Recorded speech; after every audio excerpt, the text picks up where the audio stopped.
Assalamualaikum warahmatullahi wabarakatuh. Saya Roro Indah Gita Permana dengan NIM 112410106 dari kelompok 4 C10. Di sini saya ingin mempresentasikan analisa penerapan akuntansi pertanggungjawaban dalam menilai kinerja pusat biaya. Studi kasus pada penjualan fashion Big Indoka Batik. Industri fashion menghadapi persaingan ketat membutuhkan sistem kontrol biaya yang efisien. Akuntansi pertanggungjawaban diperlukan untuk mengevaluasi kinerja dan efisiensi setiap unit dalam perusahaan. Indoka Batik dan Garment menjadi objek studi karena tantangan dalam pengelolaan anggaran dan pelaporan biaya. Jadi permasalahan penelitian PPT ini yaitu meskipun Indoka Batik telah menerapkan sistem akuntansi pertanggungjawaban, namun ditemukan deviasi anggaran yang cukup konsisten dari tahun ke tahun. Deviasi ini menandakan adanya kelemahan dalam pengadilan biaya dan perencanaan anggaran yang kurang matang. Permasalahan ini mendorong perlunya evaluasi terhadap efektivitas penerapan akuntansi pertanggungjawaban sebagai alat untuk menilai kinerja pusat biaya dan mendukung pengambilan keputusan yang lebih baik. Di sini ada konsep dasar akuntansi pertanggungjawaban. Akuntansi pertanggungjawaban adalah sistem akuntansi yang memfokuskan pada pelapor dan evaluasi atas aktivitas yang menjadi tanggung jawab manajer dalam unit kerja tertentu. Sistem ini memungkinkan perusahaan untuk memantau pengeluaran, menyusun laporan keuangan berdasarkan unit organisasi, serta mengambil tindakan korektif atas setiap penyimpangan yang terjadi. Dengan pendekatan ini, tanggung jawab didelegasikan secara jelas dan setiap unit memiliki target serta indikator keberhasilan masing-masing. Struktur organisasi dan sistem akuntansi. Indoka Batik telah memiliki struktur organisasi yang terdefinisi dengan jelas. Setiap divisi seperti produksi, pemasaran, distribusi, dan administrasi memiliki peran dan tanggung jawab masing-masing dalam menyusun serta melaksanakan anggaran. Sistem pencatatan dan pelaporan keuangan sudah terorganisir menggunakan kode akun untuk mengelompokkan biaya berdasarkan jenisnya. Hal ini memudahkan evaluasi dan pelacakan efisiensi setiap divisi. Di sini ada perbandingan anggaran dengan realisasi pada tahun 2020 sampai dengan 2023. Dalam 4 tahun terakhir, terdapat perbedaan antara biaya yang dianggarkan dan biaya yang direalisasikan. Sebagai berikut ini ada pada tahun 2020, anggaran produksinya itu ada 1.200.000.000 dan realisasi biayanya itu ada 1.270.000.000. Deviasinya 5,83%.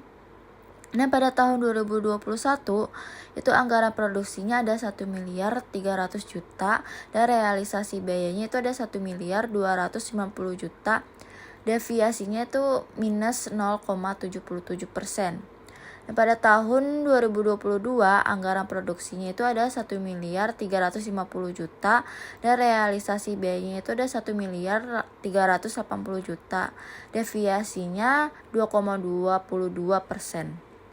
Nah, terakhir ada pada tahun 2023 itu ada anggaran produksinya ada di 1.400.000.000 dan realisasi biayanya itu ada 1.465.000.000 dan deviasinya itu ada 4,64%. Penyebab utama deviasi adalah lonjakan permintaan, keterlambatan pasokan bahan baku, dan peningkatan harga bahan mentah. Efisiensi per divisi pada tahun 2023.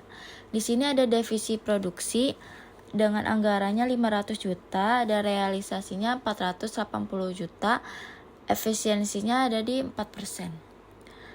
Divisi pemasaran ada di anggaran 300.000.000 dan realisasinya 310.000.000. Efisiensinya minus 3,33%. Divisi distribusi dengan anggaran 200.000.000 dan realisasinya 190.000.000, efisiensinya 5%. Divisi administrasi dengan anggaran 150.000.000 dan realisasinya 148.000.000 dan efisiensinya 1,33%.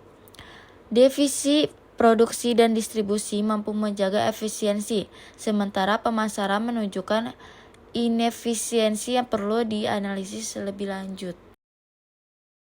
Pembahasan hasil. Penerapan akuntansi pertanggungjawaban membantu manajemen dalam menilai efisiensi setiap unit kerja. Namun, deviasi yang terjadi menunjukkan bahwa sistem perencanaan dan pengendalian masih perlu ditingkatkan, khususnya dalam aspek prediksi permintaan pasar, pengelolaan stok bahan baku, dan perencanaan kapasitas produksi saat permintaan tinggi. Di sini ada kelebihan dan kelemahan sistem. Kelebihan sistemnya yaitu struktur pelaporan yang transparan dan terintegrasi, tanggung jawab manajerial yang terdistribusi secara adil, meningkatkan akuntabilitas dan kinerja per divisi, dan menjadi alat evaluasi kinerja berbasis data aktual. Dan kelemahan sistemnya yaitu perencanaan anggaran belum sepenuhnya akurat, kurangnya sistem prediksi permintaan berbasis data historis, dan belum ada sistem mitigasi resiko lonjakan biaya bahan baku dan distribusi. Jadi kesimpulan dari PPT presentasi ini adalah sistem akuntansi pertanggungjawaban yang diterapkan di Indoka Batik dan Garmen tergolong cukup baik dan telah memberikan manfaat nyata dalam proses pengelolaan biaya dan evaluasi kinerja divisi. Meskipun masih terdapat deviasi biaya, namun persentasenya masih dalam batas toleransi industri, yaitu kurang dari 5%. Peningkatan diperlukan dalam aspek manajemen stok, pemetaan permintaan, dan integrasi informasi antar divisi. Itu dia penjelasan dari saya, semoga bisa memberikan wawasan baru. Terima kasih atas waktu dan perhatiannya.